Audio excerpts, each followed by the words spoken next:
hopeful that others would get the message. As plump grapes drooped, thousands of workers walked off that company's fields in a strike, or huelga.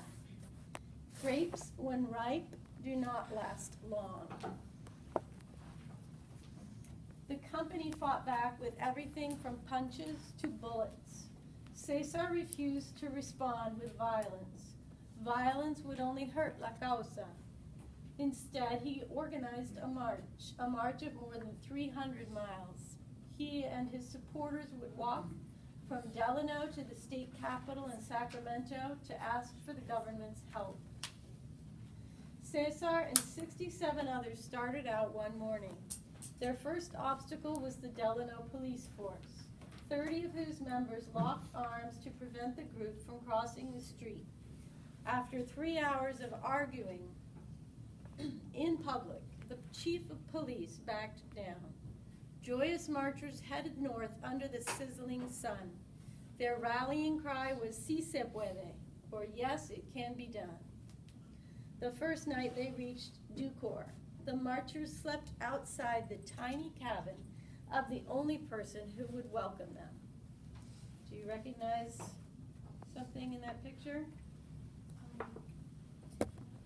Besides the flags? Yeah. Yes, who is that? Yes, that's St. Mary. Do you remember her name? The specific name? No. Guadalupe. Virgin Guadalupe is the name of this painting and this person. And she is their patron saint. And they put her picture on everything from candles to leather jackets to the front of their car and hanging in their mirror. Single file they continued, covering an average of 15 miles a day. They inched their way through the San Joaquin Valley while the unharvested grapes in Delano turned white with mold. Cesar developed painful blisters right away. He and many others had blood seeping out of their shoes. The word spread. Along the way, farm workers offered food and drink as the marchers passed by. When the sun set, marchers lit candles and kept going. Shelter was no longer a problem.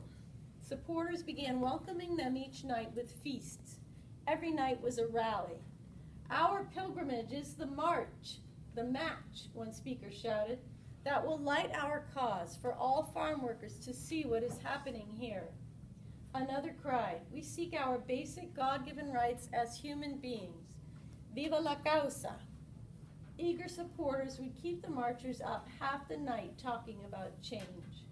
Every morning, the line of marchers swelled, Cesar always in the lead. On the 9th day, hundreds marched through Fresno. The long, peaceful march was a shock to people unaware of how California farm workers had to live. Now students, public officials, religious leaders, and citizens from everywhere offered help. For the grape company, the publicity was becoming unbearable. And on the vines, the grapes continued to rot. In Modesto, on the 15th day, an exhilarated crowd celebrated Cesar's 38th birthday. 2 days later, 5,000 people met the marchers in Stockton with flowers, guitars, and accordions. That evening, Cesar received a message that he was sure was a prank. But in case it was true, he left the march and had someone drive him all through the night to a mansion in wealthy Beverly Hills. Officials from the grape company were waiting for him. They were ready to recognize the authority of the National Farm Workers Association, promising a contract with a pay raise and better conditions. Cesar rushed back to join the march. On Easter Sunday, when the marchers arrived in Sacramento, the parade was 10,000 people strong. From the steps of the state capitol building, the joyous announcement was made to the public. Cesar Chavez had just signed the first contract for farm workers in American history. The parade erupted into a giant fiesta. Crowds swarmed the steps, some people cheering, many weeping. Prancing horses carried men in mariachi outfits. Everyone sang and waved flowers or flags. They made a place of honor for the 57 marchers who had walked the entire journey. Speaker after speaker, addressing the audience in English and in Spanish, took the microphone. "You cannot close your eyes and your ears to us any longer," cried one. "You cannot pretend that we do not exist." The crowd celebrated until the sky was full of stars. The march had taken its toll. Cesar's leg was swollen and he was running a high fever. Gently he reminded everyone that the battle was not over. It is well to remember there must be courage, but also that in victory there must be humility. Much more work lay ahead, but the victory was stunning. Some of the wealthiest people in the country had been forced to recognize some of the poorest as human beings. Cesar Chavez had won this fight without violence, and he would never be powerless again. There's quite a lengthy author's note I want to read to you and keep recording. Cesar Chavez was born in Yuma, Arizona in 1927. Before he founded the National Farm Workers Association, workers had no way to protect themselves. They had the longest hours, harshest conditions, shortest lifespans, and least power of any group of workers in America. And I would say that's still true today. "We had never thought," Chavez said, "that we could actually have any say in our lives. We were poor, we knew it, and we were beyond helping ourselves." After the walk to Sacramento, the longest protest march in U.S. history, Chavez was known to many as a hero. To show his continuing commitment to La Causa, he would occasionally stop eating. His hunger strikes would attract publicity from around the world. They don't explain it well in here. He would do that when things started to become violent, and he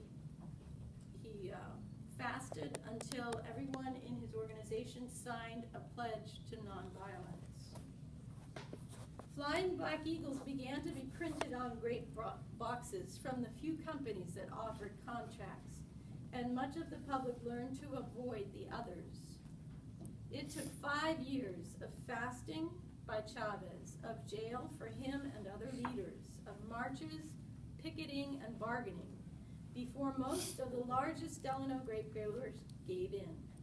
Millions of pounds of grapes had rotted, costing growers more than $25 million.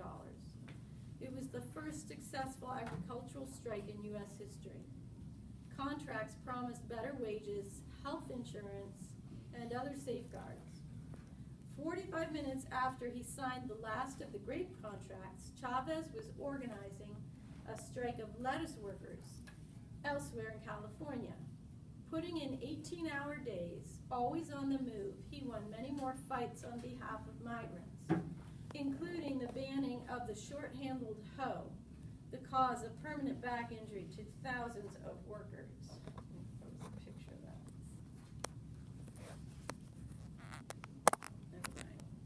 Chavez credited his mother's teachings as a chief influence. He also took strength from his religious faith, his Mexican heritage, and his heroes, St. Francis of Assisi, Dr. Martin Luther King Jr., leader of the African American Civil Rights Movement, and Mahatma Gandhi, who led the nonviolent fight for India's independence from Great Britain.